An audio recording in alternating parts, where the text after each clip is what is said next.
Kat Ripley is on the board of Pima Community College, and we wanted Kat to talk to us about what her feelings are about what would happen in our community if we have in-state tuition for these students. So I want to welcome Kat, and I actually am so moved I forgot I have an introduction for Kat. Hold on. Okay.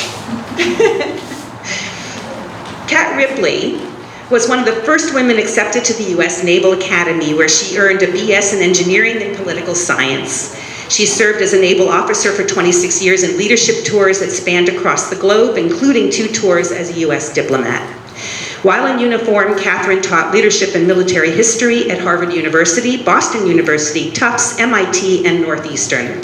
She earned her master's degree in national security affairs at the Naval Postgraduate School in Monterey. She spent her final years in uniform as a defense attaché and counterterrorism expert. After her military retirement, she worked as an international business development executive at Raytheon in Tucson and as the executive director for the Pima County Democratic Party. She also taught political science at Pima College and the University of Arizona. She is currently a governing board member at Pima Community College, and would like to welcome Kat.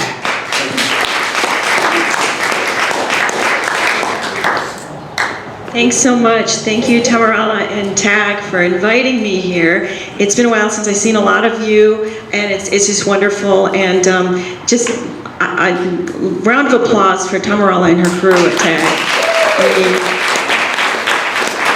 it's extraordinary what you do. You're the true, heroes. I like to think of you guys as this underground resistance team. It's kind of cool. And our state legislator, Pam, thanks for being here. It's really an honor to see you again, too.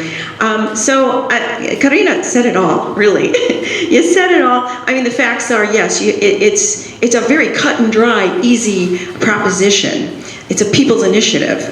It's 2 years. You had to have been here for 2 years, gone to high school. Obviously, you need to get into the college that you apply to.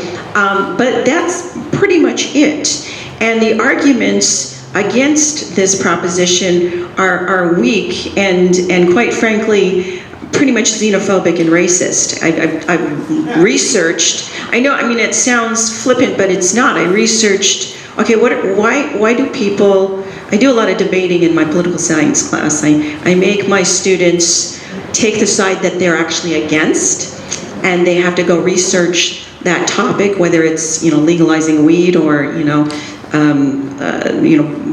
closing the border.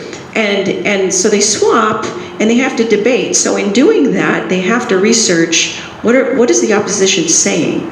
And I researched this one and I couldn't find anything other than just mean, vitriolic hatred and selfishness and really, quite frankly, racism and xenophobia.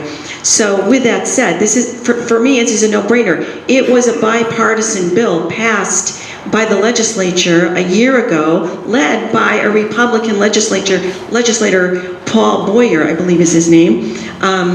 So this does have bipartisan support. With that said, though, you never know. So we do need you all to go pass the word and, write on your cars, vote yes on Prop 308. Yeah, so I was an adjunct at Pima Community College and also at the University of Arizona. And I can tell you right now, even before the pandemic, graduation rates, actually attendance rates, enrollment rates in higher education is dropping. It's dropping a lot.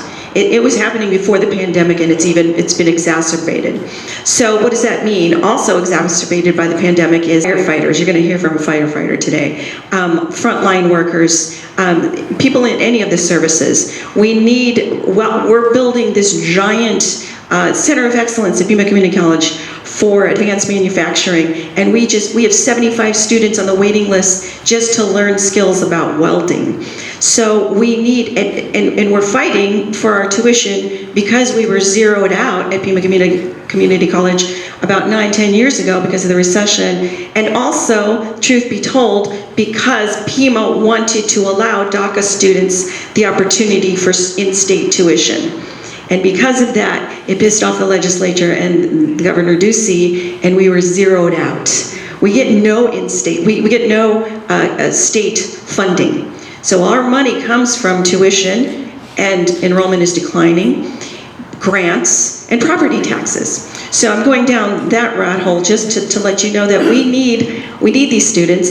And even if your argument was humanitarian or wasn't humanitarian, even if it was this, this isn't the right thing to do. We don't care about, humanity and these people, yearning to breathe free. As our, Emma Lazarus wrote at the base of the Statue of Liberty. Even if it wasn't that, the statistics alone are incredible. I mean, in Arizona, I'm poli-sci, so I'm not good at numbers, I had to write these down. $28 million in earnings would be generated by about 3,600 DACA students or dreamers, undocumented, waiting to get into college and can't afford it because they can't afford out-of-state tuition. $28 million of earnings would be the potential. $4.9 million we get from taxes, from people that are immigrants here that are still undocumented. They're still paying taxes, and it's over 40 billion. I have a hard time with billion and million. Billion, $42 billion across the country that's brought in by our immigrants. We need more in our workforce. We need more people. So why are we prohibiting our students who have lived here most of their lives?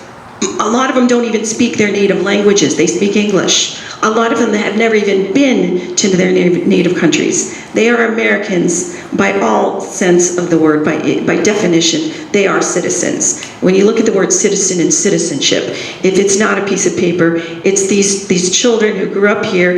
And this proposition, which I think is wonderful, it does have limitations, as Karina suggested, but only 2 years. You have to have been here for 2 years, gone to high school, and it will allow you in-state tuition. So please, please, please pass the word.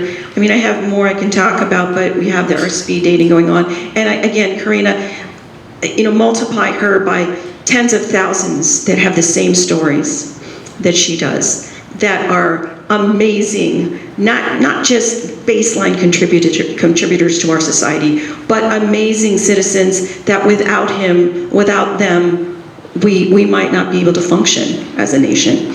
Just the day-to-day operations of making a city work, a state work, a country work. So with that said, thank you so much. Please, please, please, put it on your cars, pass the word yes on Prop 308. Thank you.